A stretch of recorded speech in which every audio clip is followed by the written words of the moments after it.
Hey guys, it's me, Freddy Pop Collector. Welcome to a brand new series on my channel called Fixing Five Nights at Freddy's. This will be a 10-part series going through each of the FNAF games and explaining what I would change about them. Keep in mind I'm not implying that any of the FNAF games are broken or bad in any way, it's just stuff that I would change to make the games feel more immersive and more intertwined. There will be one episode about each of the FNAF games, and each episode will be divided into 3 categories. Those 3 sections are lore, gameplay, and other. In the gameplay category, I'll explain what I would change about the gameplay. In the lore, I'll explain what I would change about the lore, and in other, I put stuff that didn't really fit in those other 2 categories. So without further ado, let's get into episode 1 of Fixing Five Nights at Freddy's.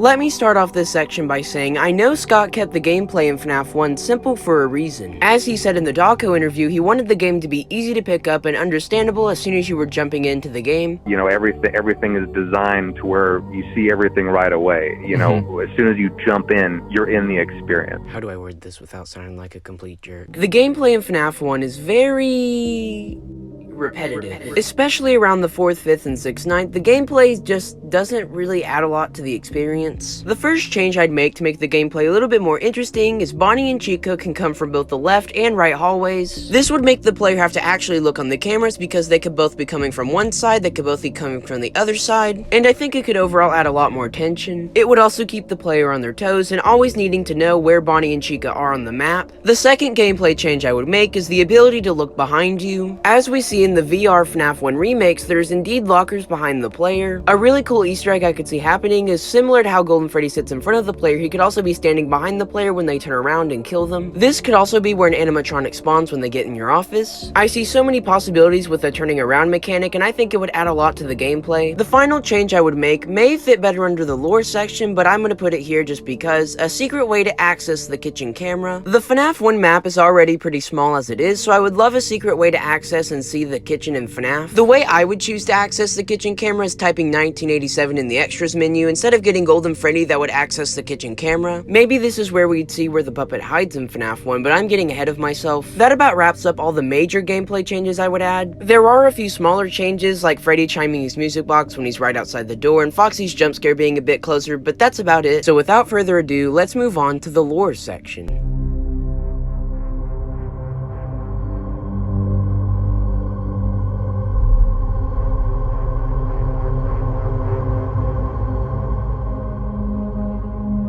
Now, in my opinion, I think the FNAF 1 lore is probably the weakest of the series, which is very understandable because this was the first game in the franchise and he didn't even know he was gonna make any more. But if I were Scott and I went back in time, there are a few changes I would make. The first sort of Easter egg I would add would be some sort of safe room Easter egg. In that bathroom hallway in FNAF 1, maybe sometimes that back wall would move, revealing a secret room, or I could maybe see Phone Guy mentioning it as well. Another Easter egg I would add is maybe some sort of puppet Easter egg. Maybe in the kitchen we could see part of his legs or something. I wouldn't have him in full view, maybe kind of obscured. I don't think I would add any toy animatronic references though, just because after the events of FNAF 2 they were scrapped and I don't think any remains of them would make it into the FNAF 1 location. One mystery in the franchise I think needs to be solved is the purple guy getting arrested thing. It's a huge mystery in the series because if he was arrested at the end of FNAF 1, how did he make it back to the location to get spring-trapped? I would fix this by making the article say that someone named Will escaped from prison, not William Afton, because I think the reveal of his last name being Afton should come later in the series. I know I'm adding a lot of lore to set up future games, but I feel like that would make the series feel a lot more interconnected. I also feel like this would be a cool concept because it would get a lot more theories out there and it would feel more like a small piece of a bigger puzzle. That's about it for the lore. I wouldn't change too much, but I would add these things to get people theorizing and make connections when future games come out.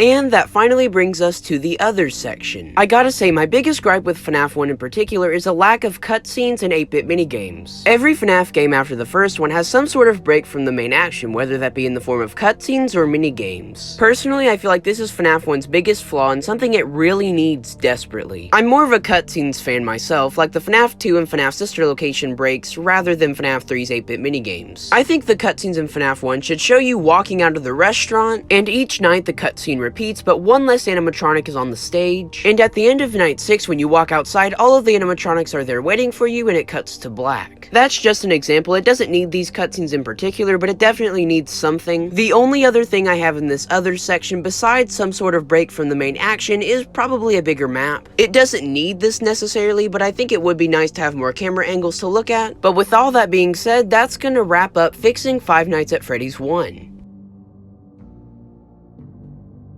Thank you all so much for watching this first episode of Fixing Five Nights at Freddy's. Please be sure to leave a like if you want to see me do a part 2 covering FNAF 2, that's the best way to let me know. I also really quick wanted to say thank you guys so much for 26,000 subscribers. We hit that milestone about 2 or 3 days ago. Thank you guys so much. I've said it so many times before, but thank you guys so much for watching videos that I actually enjoy making and people actually enjoy to watch. It just means so much to me, and it's something I've always wanted to do. And thank you guys so much for allowing me to do that. But with all that being said, that's all I have for now. Thank you guys so much for watching. Tell me in the comments below what you would change about FNAF 1, what you would keep the same, and what you agree with on me. But yeah, like I already said, that's all I have for now. Thank you guys so much for watching. Like and subscribe if you're new. Thank you for 26,000 subscribers again, and I will see you guys in the next video.